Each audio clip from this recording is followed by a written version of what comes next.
Some houses wait quietly, even when they are full of life. Ours was busy with mornings and evenings, with people coming and going, with doors opening and closing. Still, it was waiting for a small visitor who would soon make it feel different. This is not a story I planned to tell. Back then, she was just a thin yellow cat, the kind you see every day and never think twice about. She sat quietly near our window, watching us the way old souls do, not curious, not afraid, just quietly observing, as if she was learning our world before stepping into it. For many years, we lived inside flats, places where rules were quietly written into the walls. Doors stayed shut, animals stayed outside, life moved in neat straight lines. When we finally moved, I wished for something different. Not a bigger house, just a kinder one. A place where life could wander in freely, without knocking, without asking permission. That was when she began to come. Every morning, like a quiet promise the world kept repeating, the thin yellow cat appeared. Five tiny kittens stumbling behind her, unsure of their own feet. She never stayed long.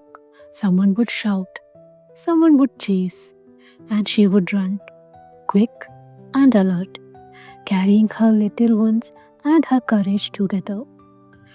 But the next morning, she came back, and the morning after, as if something deep inside her had already decided that this place, of all places, was worth coming back to. We noticed the kittens first, not the mother, never the mother. We made a small shoebox for the kittens, certain we had solved a problem. The kittens disagreed. They slept everywhere except inside the box.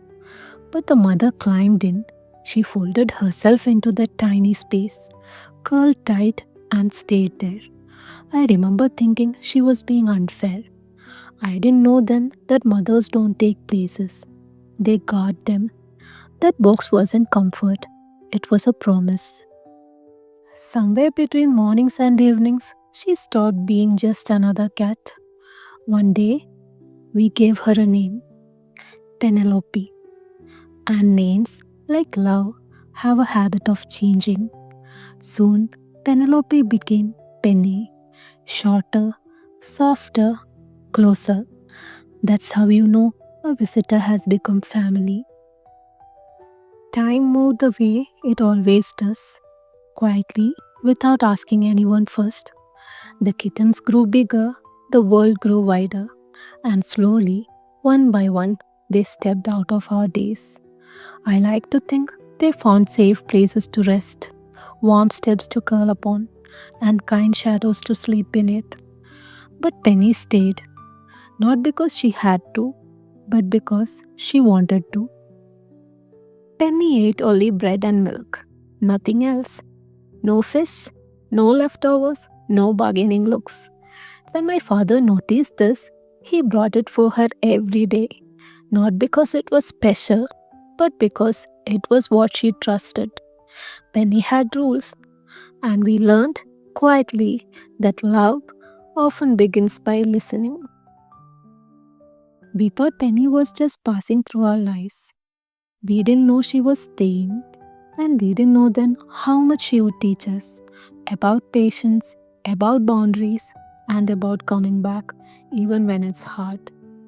This was only the beginning.